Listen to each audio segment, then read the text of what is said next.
Hi, friends. My name is Greta, and this is my podcast, Thought Experiment called Life. This is a podcast that I created for multi-passionate people, creatives, people who live unconventional lives or want to live an unconventional life. Maybe you just never really feel like you fit in, and I know I relate to all of those things, which is why I'm doing this. I, have a very nicheless kind of life. I don't really fit into any one sort of niche. And I like to share those things here. I didn't want to do this podcast for a while because I felt like I had to just do one niche. And I said, screw it, I'm just going to share what I want to share. So as somebody who feels like they are very nicheless, I have a wide-ranging area of insights and perspectives that I like to share. The reason that I really wanted to call this thought experiment called Life is, well, really, I was making a joke about it one day to my fiance about, I'm like, my podcast is, and I was just joking about making a podcast, this thought experiment called Life. Like, where are we and what is this place, which is how I've often felt a lot. Like, it's the human experience is this spiritual experience being seen through human eyes and in my perspective, at least right now, right? So I find it very interesting. And having lived with chronic Lyme disease for like 20 years and overcoming challenges with that and life challenges, right? Things that have been mountains for me to climb, let's say, and we all have them. That's part of living. So, for me, it was really helpful for me to try on different perspectives. And so there's a saying that I always really liked from the Course in Miracles and I've not done the Course in Miracles, but from Marianne Williamson's book, Return to Love, which I really, really love that book. But it's a miracle is a change in perspective or a shift in perspective. And I would also wager to say that that's another way you could describe alchemy, right? So you're shifting your perspective and seeing things from a different angle. And I love crystals. I used to have a crystal jewelry company. And one of my favorite things about the crystals that were like really, multifaceted, I would also think about it like us because I'm just philosophical like that. And it's, same crystal, but as you shift it and you turn it, you see it from different perspectives and it looks totally different, but same crystal. So kind of that. Actually, I'm going to grab a crystal and show you just as a visual demonstration. So for instance, you can see, yeah. So like same crystal, different angle. So sometimes we can see our lives from this angle and it looks like that, and from here and you get a different angle. And I think you get the point, but it helps me. Also, isn't this just a pretty crystal, this smoky quartz? I don't know how to get it. I'm in cinematic mode. I don't know how to get it all clear. So I think about that when it comes to us. What side of ourselves are we seeing in ourselves? What side of this crystal am I seeing? Like, am I picking my favorite side? Or am I picking the bottom, which maybe it's also still really pretty, but, maybe it's not the side that I'm intending or that I would really mindfully choose if I actually mindfully went about it. Is it just what I'm showing because that's just what my storytelling is from growing up? This is the way that you are, and this is how you do things, and this is how I think I know I went through life like this for a long time, and I think it's pretty normal for most of us to go through our lives just kind of with the stories that we're told and the like the mindset that we were brought up with, and what side of us is that, right? There are many sides to be explored and to be shared with ourselves and with others, depending on what you, want to do. And that could be through your creative expression or just, like I said, your mindset. So the thought experiment side of things, like I feel, as much as I am sharing a bunch of different topics, I really feel like, at least for me, somebody, again, I've had anxiety, depression, and all of that stuff most of my life. And it took a lot of dedication. It takes a lot of dedication to continue to try to make friends with, I have a song called Future Past, and the line in there is like trying to make friends with the monster in my head, and that drama for songwriting purposes. But, it's like, I think Liz Gilbert actually wrote about it, where it's like a friend that comes to visit sometimes, and I say like friend, even though it doesn't feel great when those things come around. But taking it on, besides other interventions to do, like taking on different mindsets and different approaches when those times come around where it's helpful to take on a different perspective, because that different perspective will really truly open up your life in a different way. And I'm not a mental health professional. I'm just somebody who's sharing my experience and who's read a billion books and and gone through a lot of these things. My sister is a psychologist, and I will have her on here, as well as some other friends who are also psychologists, who can also share this in a more clinical setting. But I will just tell you the things for me when I'm having a really, really hard time, and having a hard time getting out of that like thought loop that I was kind of programmed with as growing up, right? And let's just say they're not helpful. Having done enough practice and having had therapy and all of those things that I really highly recommend. I love my therapist. I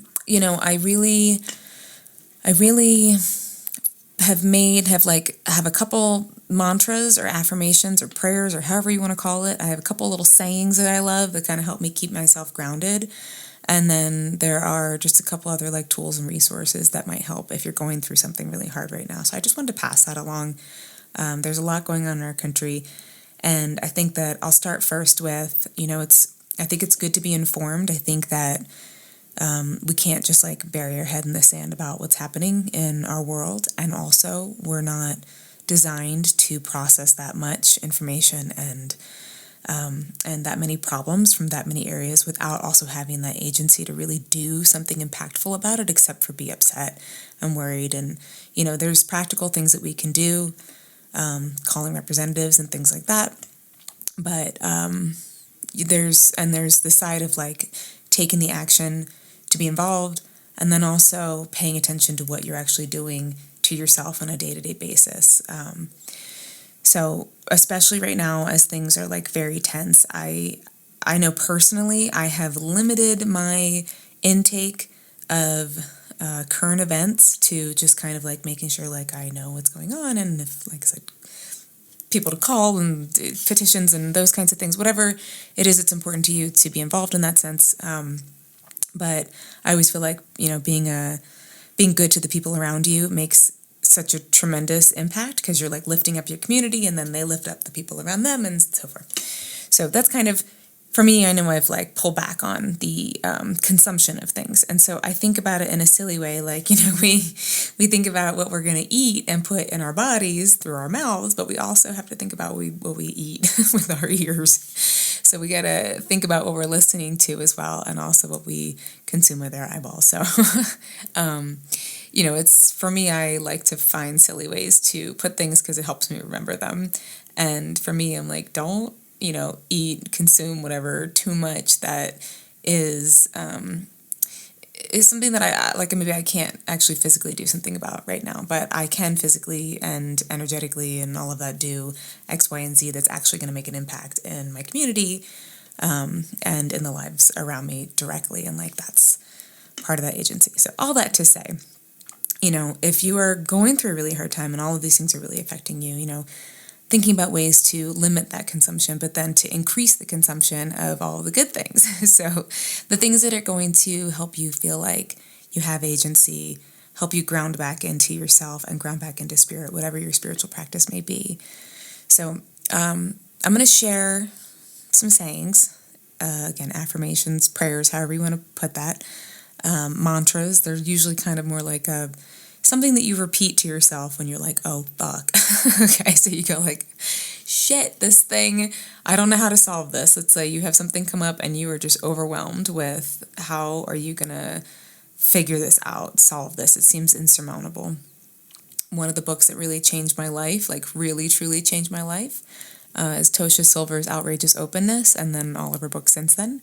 But in there, I'm going to share a few of the like prayer sayings that she gives in there. And her book was such a for me, landed so well in a way that really helped me understand about how to surrender a problem, how to offer this problem, how to offer all the chaos and things I didn't know how to figure out, and like the mess of interpersonal things and business thing, whatever, all of the problems, right? And how to really just like offer that up and find my peace and allow something greater to come in, and then know that and learn how to trust myself to follow the guidance that came. And then I built confidence with myself in that way and built confidence with my relationship to spirit as well. So it would be very much like, oh, fuck, it's this XYZ is happening. I see no path ahead. The world is ending. That's how it feels.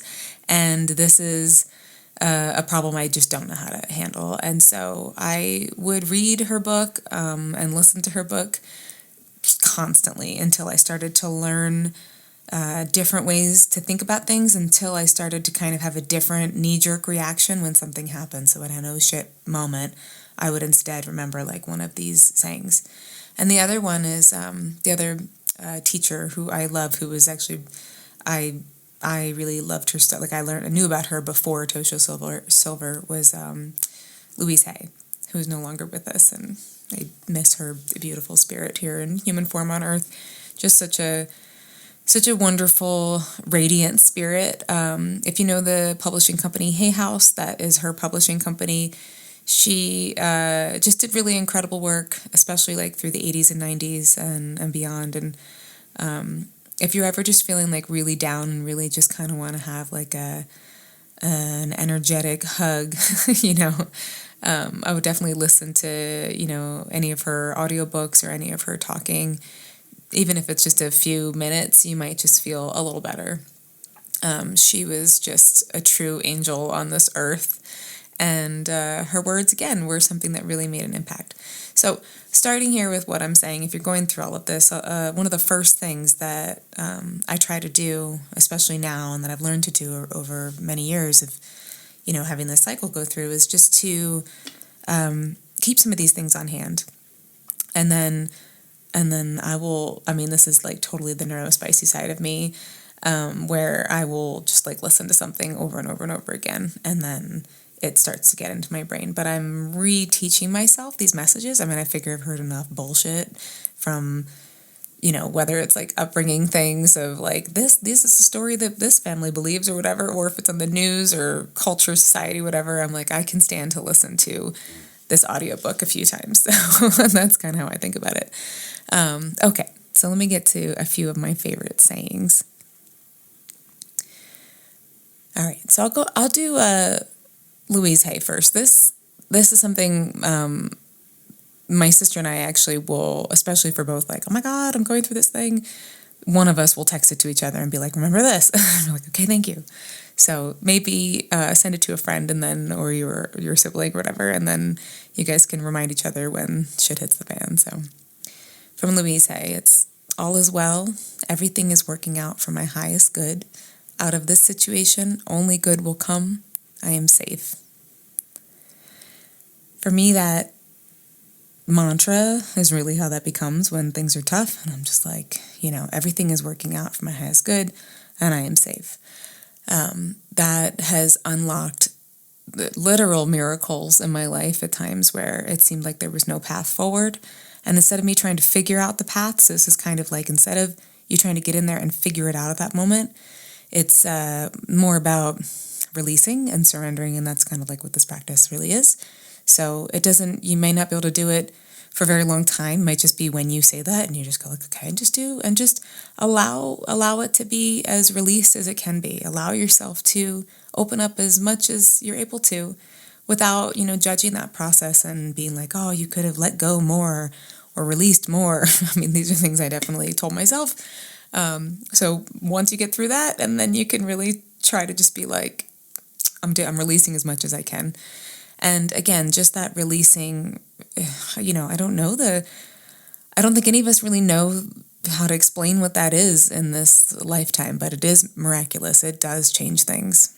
And if you've had that experience, I would love to hear about it as well, because the more we share our stories, the more we can help each other also be aware of the magic and alchemy and miracles in the world.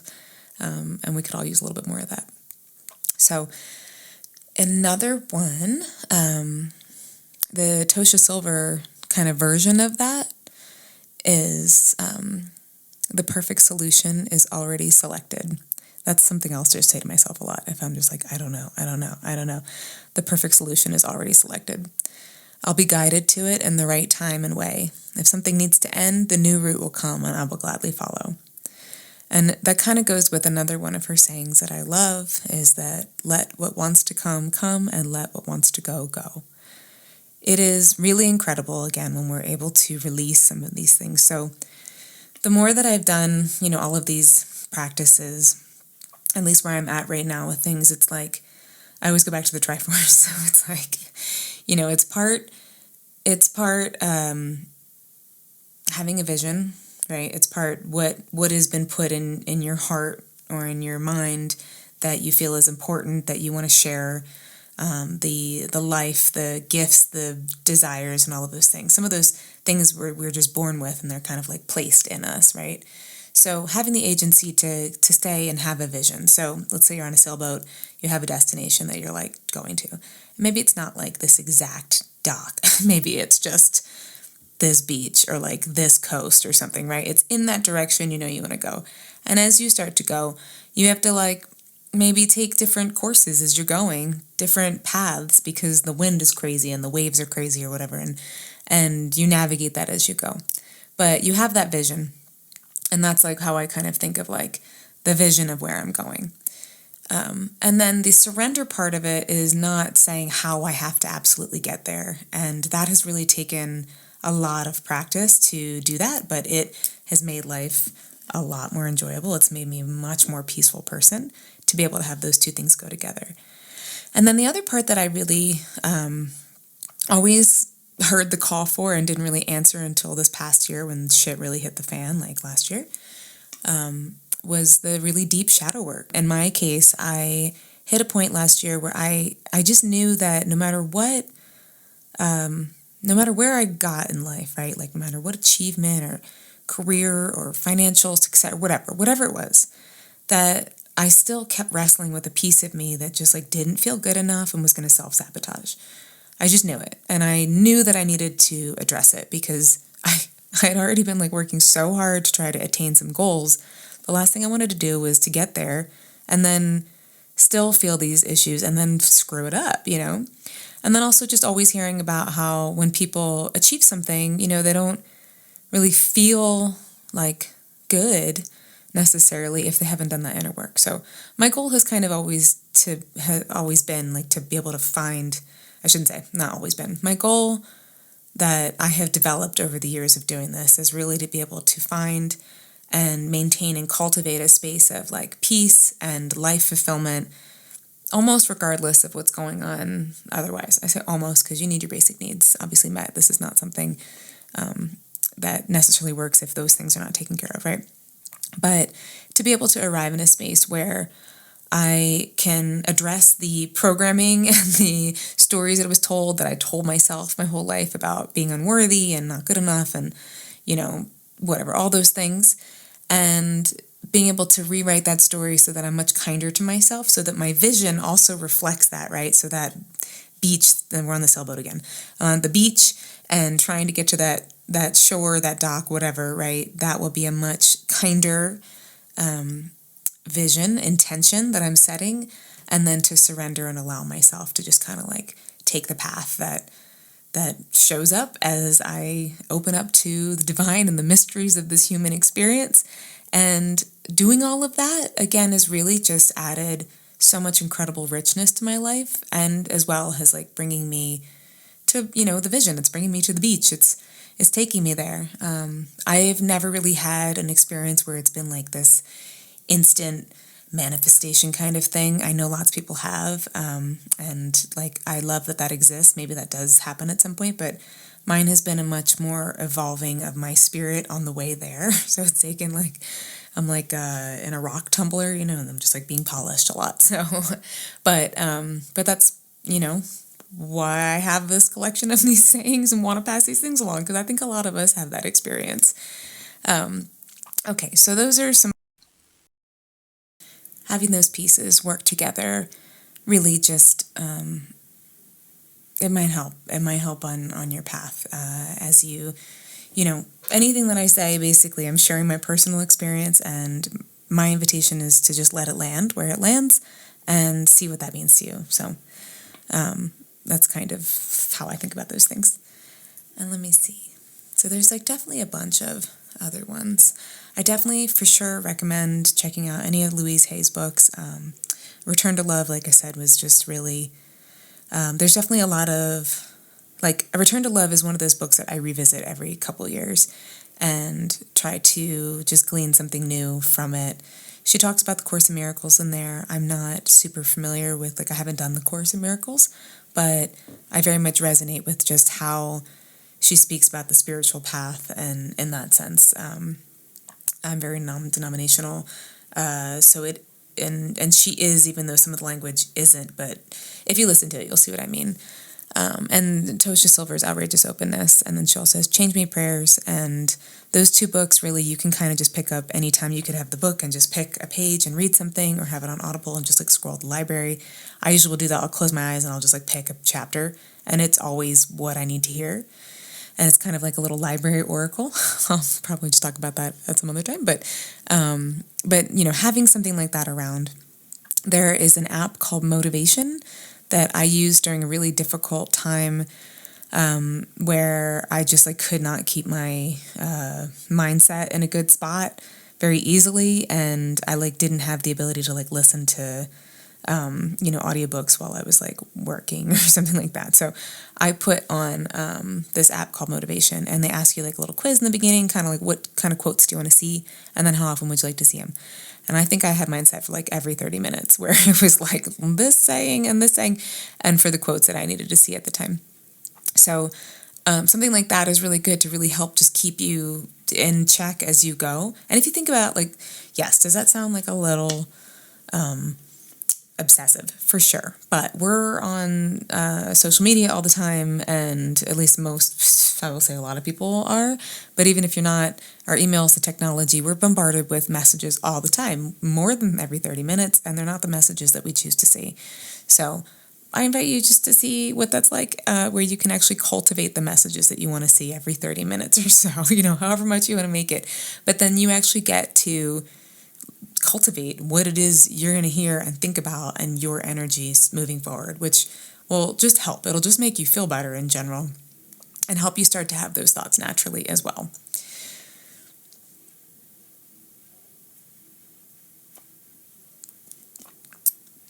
And I think that something else, another saying of Tosha Silver's that I really love is just all delays are beneficial. And my fiance and I will say that a lot. There are certain things that we've had to like wait a good bit for in the past year or two, and it seemed like they were going to happen, and then there was another delay, and I'm like, all delays are beneficial. And if anything, it just helped me stay in that energy, so I didn't get like really bummed out about it and kind of give up on the vision. So part of it is just being able to stay. You're in the sailboat, stay committed to your vision of where you're going. And just know that when you're being guided somewhere else, or things are seeming to knock you off course, that there's a benefit to that you might not be able to tell and know about, right? And the other thing I would say, especially if you're really going through a hard time right now, and again, besides like, I should just say caveats of like finding a good therapist, 100,000%, especially if you're doing any kind of shadow work or any kind of processing. It's really good to have somebody there to help you like guide through that, because I can bring up a lot. So I would definitely recommend some kind of therapy in that sense if you are, really just going through it. And also being mindful of your nutrition and your self-care. Are you getting a lot of sleep, hydration? Who are you surrounding yourself with? And again, like, what are we listening to and consuming in that sense? And honestly, one of the best and most powerful things, and this is why I love being a musician, but it is music, and our headphones in particular. Now, although I am not an advocate of wearing your headphones while walking down the street, in the woods, in places where somebody can just grab you and you have no idea, please, for the love of God, please do not do that. It drives me crazy when I see that. Your senses are not tuned in. All right, so that's my piece about that. But I am a huge advocate of listening to music to shift how you're feeling. And probably me even just saying that, you're like, well, yeah, of course. But do you really use it like a tool? Maybe, maybe not. So maybe it's just a good reminder. Listen, have a playlist on hand that is a good time. Recently, I've been putting together just a 90s playlist of songs of like a certain time in the summer of my youth that like made me feel just good and happy. And that's been my playlist I've been putting on. And I'll put my headphones on like in the morning and just dance and just have a good time, especially if I'm feeling really like bogged down for whatever reason. And it just shifts things immediately. It like that, again, that's alchemy. So again, going back to the shift in perspective is a miracle. I think it's also alchemy. I think that that's just this really magical process that happens when we can all of a sudden just see things from a different perspective. So something that I think about, well, I guess I'll just leave that there. So if you're going through something really hard right now, I am sending you just all the love. Like, it's there's so much love in the world. There are so many people who really, truly care about each other, despite probably what many of us are seeing in our feeds or reflected in the world. And know that you can connect to those hearts. Like, I know I'm one of those hearts out there who is thinking about everybody who is feeling that way. And I could name you a bunch of friends of mine I know who are the same way. So I know they exist. And I really hope that you know that even if you're going through something, that there are souls there with you who care and who want to see and want to feel people shift into a place where they're not feeling that there is love and justice and good fair living for all. So, if you're going through something difficult, these are just some little tools that might help. It's not, I don't pretend to say these are the answers for things. It's a much bigger topic, but as usual, I just kind of want to pass along a few things that I know really helped me. It was like really making sure that I'm cultivating what I'm thinking about and how I'm thinking about it, continuing to give myself that message, having a good playlist that helps me like forget about things and like shift my energy completely, and also having someone to talk to about it who is qualified professional who can accurately guide you through this process. It's really just invaluable. And just knowing that when we go through these things, to hopefully be able to look at it in a way where it is growing you. It's not to say that you can just discount I'm growing from all of the the pain and the suffering all the time kind of thing. It's not necessarily to be like that, but there are many times where when you shift the perspective, you see just how much you have grown and blossomed, and then it's a little bit easier to release the pain points around it. At least that's how it's been in my life, and I know in many lives. So I really hope that for you as well, where you can get through something and be able to see just like like a spiritual workout, right? Like the suffering was really, this is for not seriously traumatic things, let's put it, but some of the hardships and the suffering are like, lifting weights, and it's making you stronger. Not to say that is, like that your suffering is only that, but there are times where that can be the mindset shift that helps you be able to tackle the next thing and make it through.